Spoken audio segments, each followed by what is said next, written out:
but Fatty wouldn't leave. She was too used to people. Like, we would have strangers come over to the house, and she was free roam around our acreage, and she would come running up to strangers and flop over at their feet and want to have her belly rubbed, you know? Thank you, Easy, Karina, Jamon, Gio, Dyldan, and Floral. We're just trying to shrink the lymph nodes and make her more comfortable. Typically, they say with lymphoma, life expectancy is 3 to 6 months. Oh. And this started at least, we didn't notice it until end of November, but we're sure that it was starting at least in October. So we're already like 5 months in, but we're hoping with medicine, like in theory, if we can get her chemo, that could make her, like, they've seen up to 18 months with chemo if it's successful. So once she starts chemo, we'll have to do chemo every month and then blood work before and after chemo to make sure her body is handling the chemo and it's not doing more damage than good. Yes. Right hey, now, go ahead. Easy, can you share the link in the chat to the GoFundMe page? Yes, I am. All right. Just Oh yeah, hold on. I see Alan says Ichigo is here. Alan Lovewood. Alan! He says, "Love you, Kim. So sorry."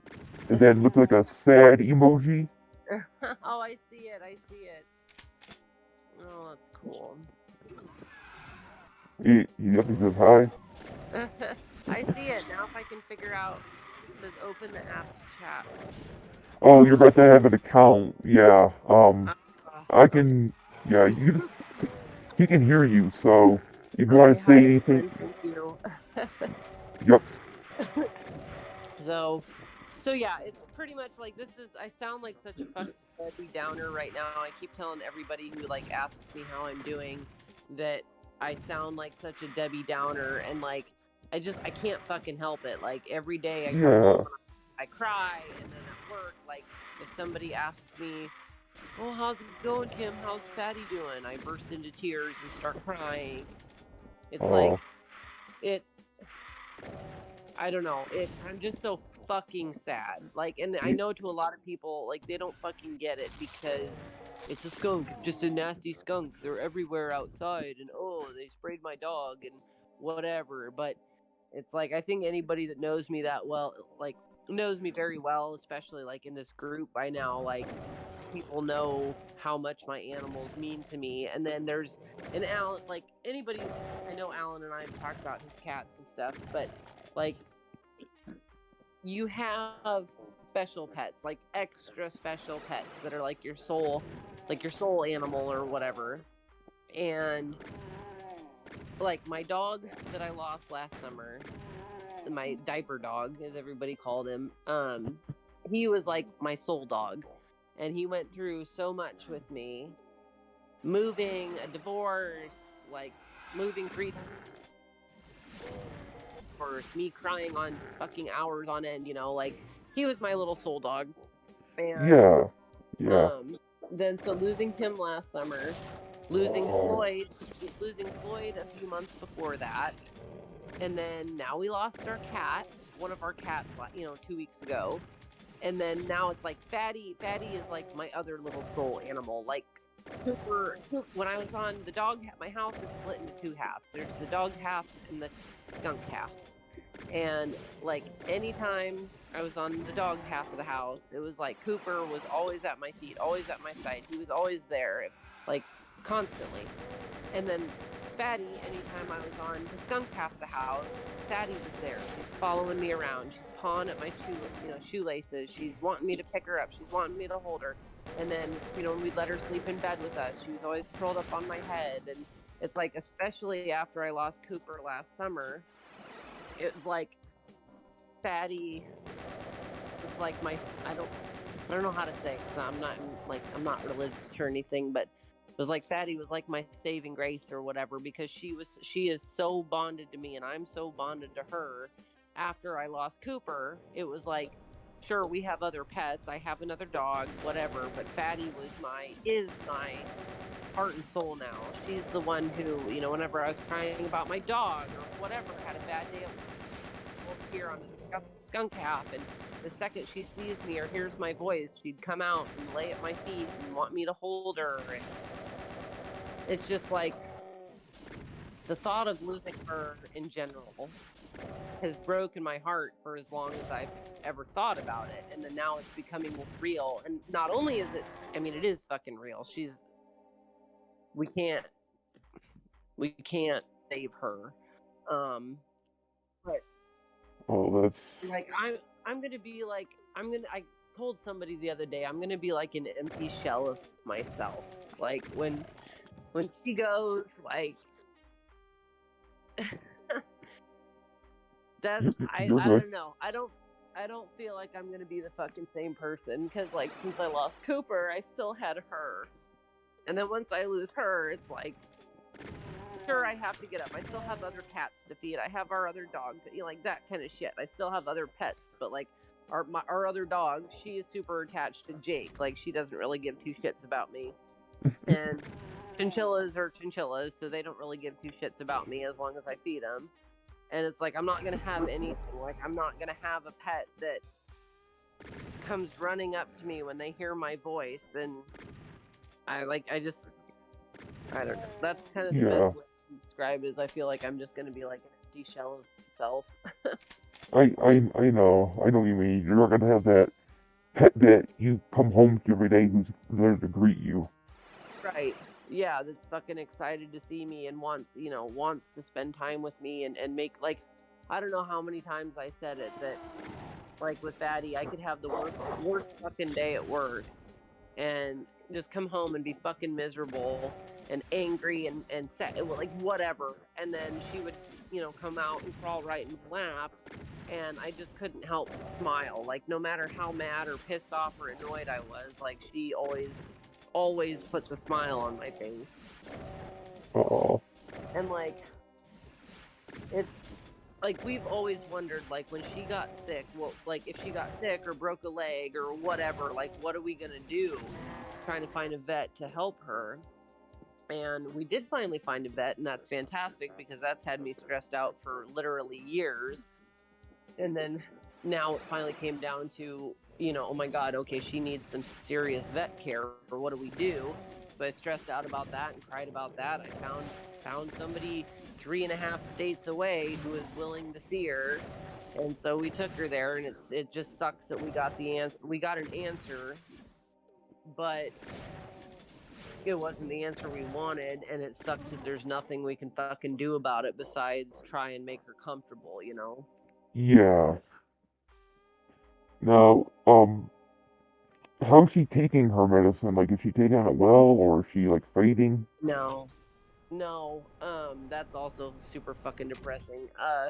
So like before we went out of state with her, she had been on, like starting in November, she was on 2 different antibiotics back to back, and then a steroid. In like all of December, and I would say most of January, if not all of January, we were able to take her pills and just put them in a ball of cheese and hand her a ball of cheese, and she would eat it. And then about 2 weeks before we took her out of state, she stopped eating the balls of cheese, and we had to start like crushing her pills and sucking them up in Gatorade or something, Gatorade or juice or whatever. And that worked for a few weeks, and then as soon as we got back out of state with her, now she clamps her mouth shut. She won't open her mouth. She won't swallow. We try and squeeze medicine into her cheek, and then she just spits it out. She won't swallow. We have to get like really rough with her to even try and get a syringe in her mouth. And then she's also, so we do that every day.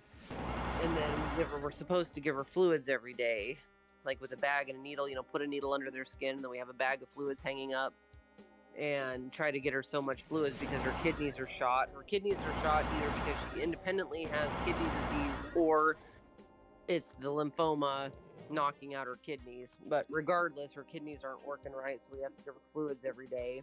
And it really sucks having to stick her with a fucking needle And then she gets uncomfortable once the fluids start going in, and she starts wiggling around, and we have to try and hold her still, try and get fluids in her. And I know it's uncomfortable, but it's like she needs it. The more dehydrated she gets, the worse she's gonna feel. So it's like, just before we got on the stream, we gave her fluids, and I used a syringe instead of a bag. I used a giant syringe that's like the size of almost like a beer bottle, like the size of a beer bottle.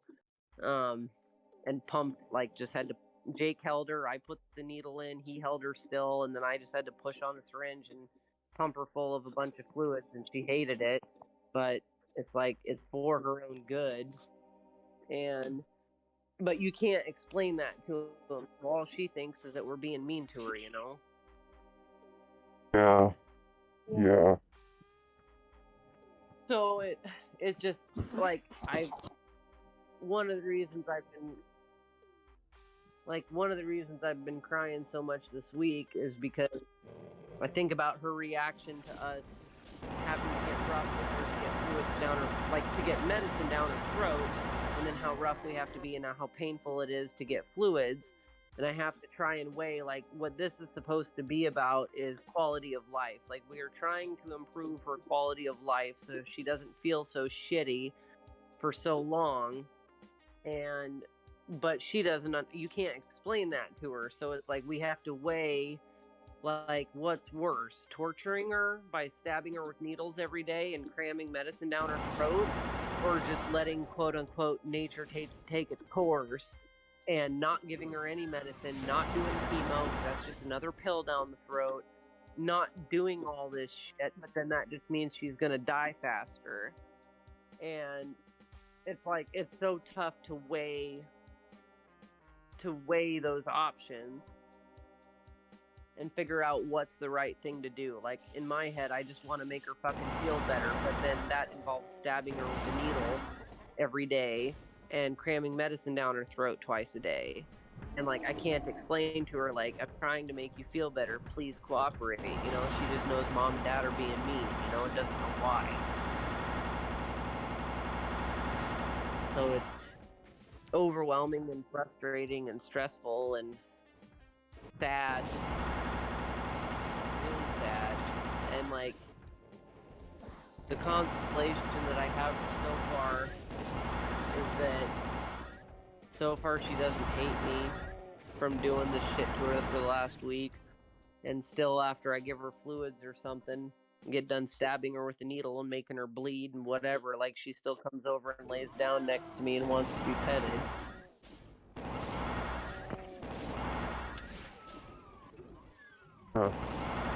Oh, I don't know. okay. It's just, They got the messages here. Alan says, I understand completely. Pets are family. And then he says, I love how Coop ate cardboard. so do I, Alan. I fucking miss that so much, man. And EC says, sending my love, Kim. And Yeah, I am. yes. Jersey. You can You're talk here. welcome. If you're in chat, you can talk if you want. You can join the chat vocally if you want. Yeah. Oh, I was just letting Kim discuss. Yeah, that's what I was Mhm. too. Yeah, I've been keeping quiet, letting Kim tell her story and all that. And then Alan Sorry, says, guys. yeah, Oh, good. yeah, no need to be sorry. Then Alan says, she loves you always. Yeah, I know, and I want it to stay that way. Like I told Jake, like, if it starts to get to the point where, like, what we absolutely don't want is for her to start to resent us or dislike us or fear us, because, you know, like, if she starts to associate seeing us, like, as soon as she sees us, she knows she's going to get poked and prodded and starts running away, you know, like, if it gets to that Yeah, point, then I mean, we don't want it to be like that, and we want her to keep on trusting us and knowing. And that's why, like, every night when I get off of work, I come home and I just lay on the floor with her for like an hour, just like petting her and kissing her and cuddling her, because that's what she loves. And I just try and do that every night, like before we do medicine, after we do medicine, just so she knows that, like, we still, every time she's around us, it's not just going to be for, stuffing her full of medicine. I don't want her to think that that's the only thing that we're doing to her. Yeah. Now, so does it mean, I know she's domesticated, but so if she does she still does she have like a wild instinct? Um, or because she's domesticated, does she not have that? You mean like her scent glands? Is that what you're asking No, about? no, like, feral, like, like, so like cats are, Oh, they're okay. domesticated, but they still contain that wild instinct to hunt and all that, and they don't have to. So, okay. I don't know who all is listening on this, but um she is technically and I hope the wrong person is not listening to this, but she's technically a wild skunk. But we got Uh, her when she was about 2 weeks old, and so I had to nipple feed her from a syringe. I took her with me every day, and I had to feed her about every 4 hours for the first 2 months or something, with a syringe. And so she is like what they call a fully loaded skunk. Like, she still has her scent glands. She could still spray if she wanted, but she is like so domesticated. That's why she didn't end up getting released. Like her sister, we had her sister too as a baby, and her sister got released. We released them both actually, and her sister went on her merry way, and we never saw her again after about a week. But Fatty wouldn't leave. She was too used to people. Like, we would have strangers come over to the house, and she was free roam around our acreage, and she would come running up to strangers and flop over at their feet and want to have her belly rubbed, And Aww. it was crazy. And then we would get up in the mornings to go to work, and we'd go outside, and she would be curled up on our doormat outside the back door. And it was like, after a while, after a couple of months of that, it was like, okay, she like could go anytime, and she's not leaving. We'd come home from same thing. We'd come home from work. She would see our car pull in the driveway. She'd be across our property underneath, a log or another car or something, and she would come racing across the driveway and wait outside our car door for us to get out. And it was like, okay, she is clearly very broken and has no idea that she's supposed to be scared of people. And so she ended up becoming a house skunk. And we had Floyd at the time already, and Floyd immediately took to her and fell in love with her. And she didn't ever really care too much about Floyd. She was fine with him, but she loved me. Like, he loved her and she loved me. And she never left. And it was like, if she would have wandered over to a neighbor's house, they would have seen a skunk sitting on their back steps and assumed it had rabies and shot it. So for her own safety at that point, she was way too accustomed to people, and she ended up just moving in the house with Floyd and becoming friends with Floyd. And then since then, like, she has always been way nicer and way sweeter than Floyd ever was. And Floyd was a pet domestically bred skunk. He came from a skunk breeder, and he was kind of a jerk. Like, I loved him dearly. I figured out what he liked, and he would come to me to ask for back scratches and stuff, but he didn't want to be held. He didn't want to be cuddled. And between the two of them, she was always the sweetheart. And like, if people wanted to come over and, oh, I want to pet one of the skunks, it was like, well, I'll let you pet Fatty because she's the sweetheart, and Floyd will probably bite you. And That, he was I don't.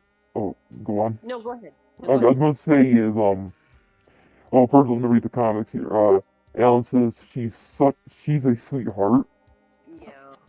And then what I'm gonna say is, it sounds kind of like my cats. So like, condolences, she'll lay with you, whatever, on your lap and all that.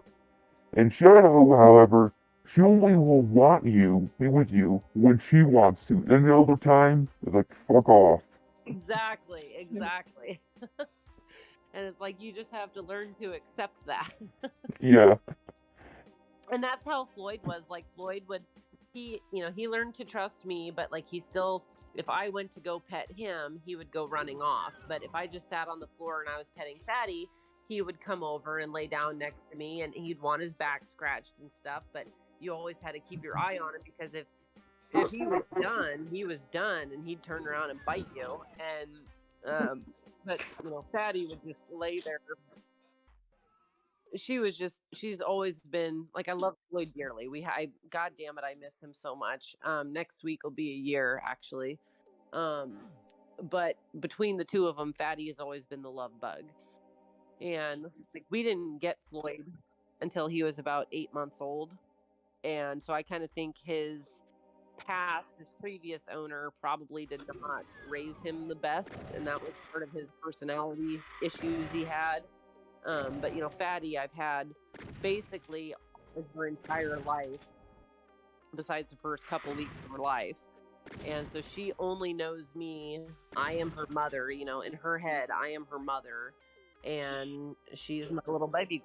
And like, anything she's been scared, like if we're having a thunderstorm, or when we had to evacuate for the flood a couple years, anytime she's scared or stressed out, like, she has always come to me for comfort.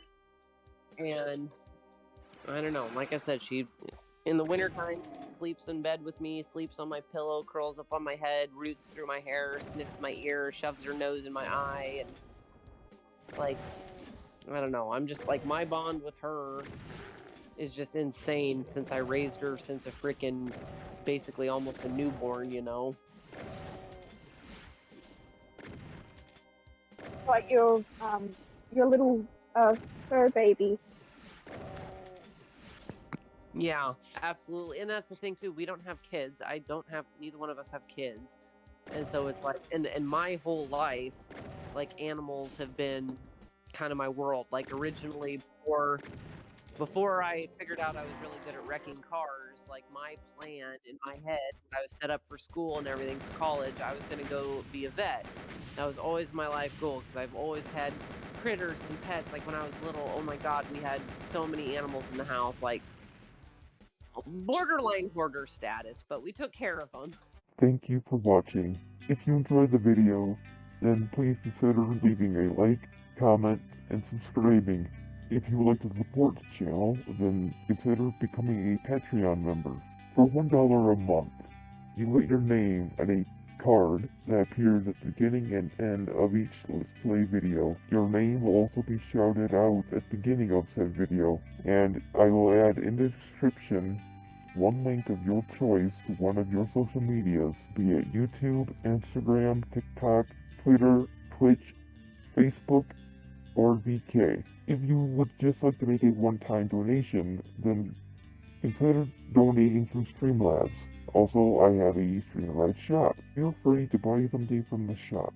To see when I go live on Twitch, record the videos for the Let's Play, consider following me on Twitter. If you'd like to see short little videos from the Let's Plays, then follow me on VK, Instagram, and TikTok. The art is done by Johnny Bush. The people on the card are Jeannie and Shelby Vernal. The music is recorded by Surman. Once again, thank you for watching. Good night, and до свидания.